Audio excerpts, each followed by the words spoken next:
Theorem: the one-point compactification of a space is Hausdorff if and only if the space is locally compact and Hausdorff. For the proof, let us assume that X plus the one-point compactification of a space X. Then X is a subspace of X plus, and so whenever X plus is T2, so is X. Since being a T2 space, that is the Hausdorff property is hereditary. Further, X is an open subspace of X plus. From the very construction of topology top plus, it is obvious. We know that the space X plus is compact. So every point of this space X plus will have a compact neighborhood. So we can say that X plus is locally compact as well.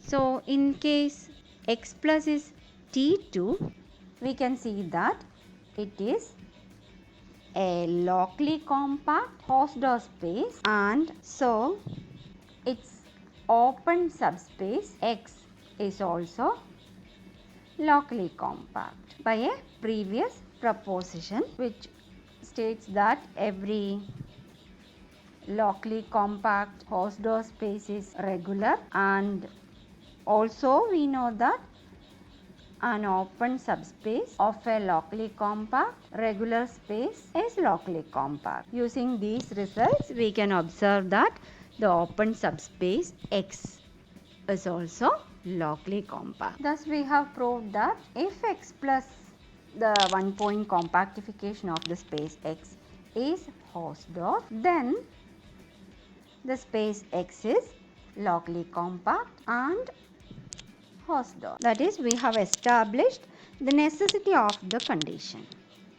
Now we need to prove the converse part. Suppose that X is locally compact and Hausdorff. We will need to show that the one-point compactification of X, that is our X plus, is also Hausdorff. So let us consider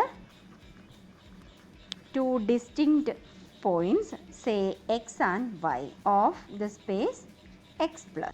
Now there are different possibilities. One of these points X and Y may be infinity itself, or it may also happen that both X and Y are members of the set X itself. Let us consider each of these cases separately. Consider the case when both X and Y are members of capital X. Then it means that X not equal to infinity and Y is also different from that symbol infinity. But we know that the space X is Hausdorff by our assumption.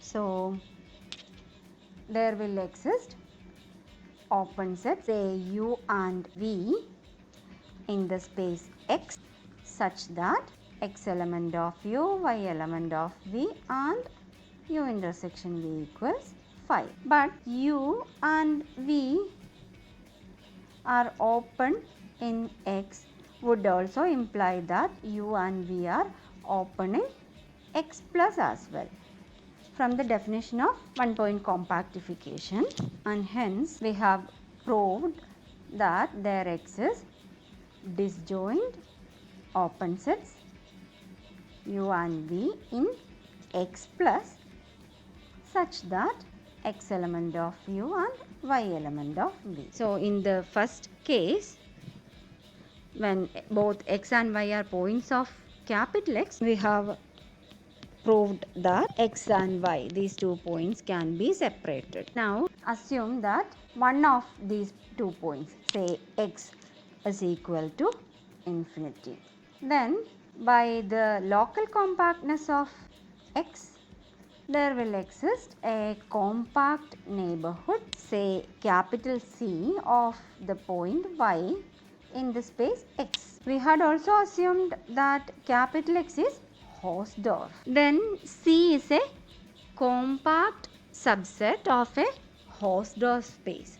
So it is closed in the space X. Hence, the set X plus minus C is open neighborhood of X. This is possible since X does not belong to C. X will belong to the complement X plus minus C. Let U be the set X plus minus C and V be the interior of C in X. Then both U and V are open in capital X and hence also in X plus.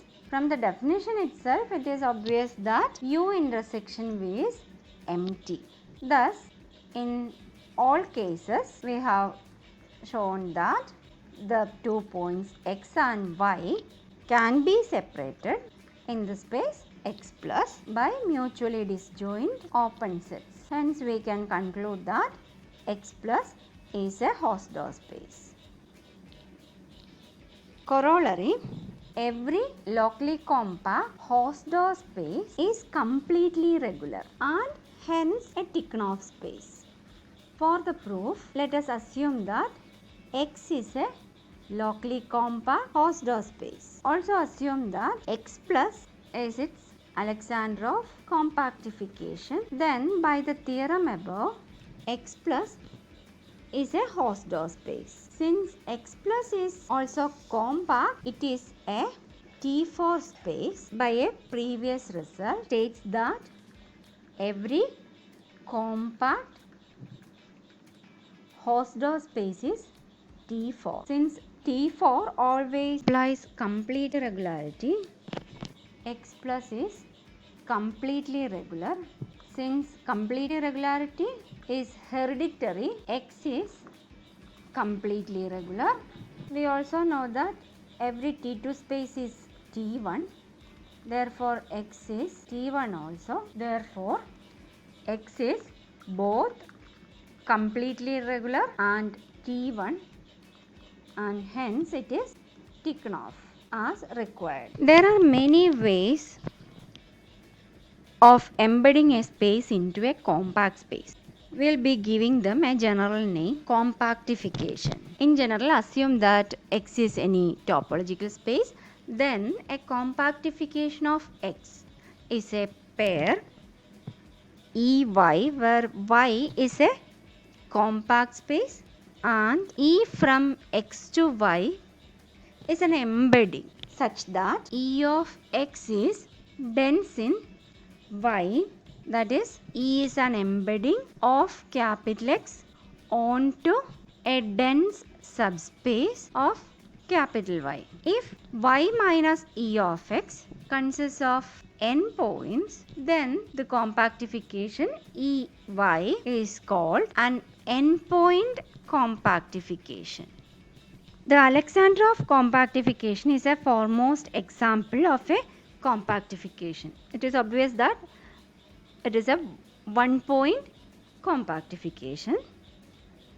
The main advantage of Alexandrov compactification is that it is defined for all spaces and is easy to describe in terms of the original space.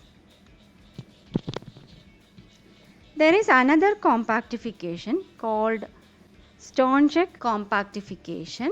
This compactification is defined only for a rather restricted class of topological spaces, but it plays a crucial role in the theory of real valued functions. Let X be a Tikhonov space and family F be the family of all continuous functions from capital X into closed interval 0, 1. We had already proved that this family of all continuous functions from the Tikhonov space into the unit interval will definitely distinguish points from closed sets, and hence the evaluation map, say E defined from X to unit interval raised to F,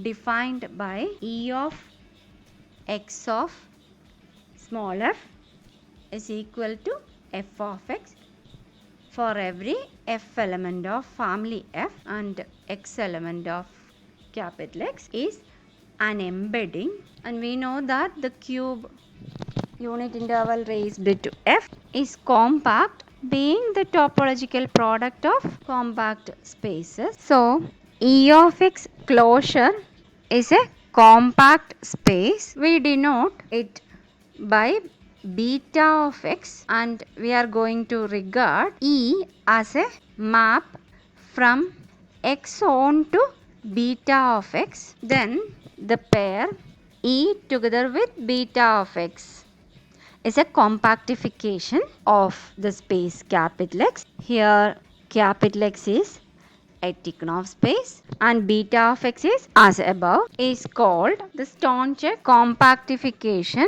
of the space X.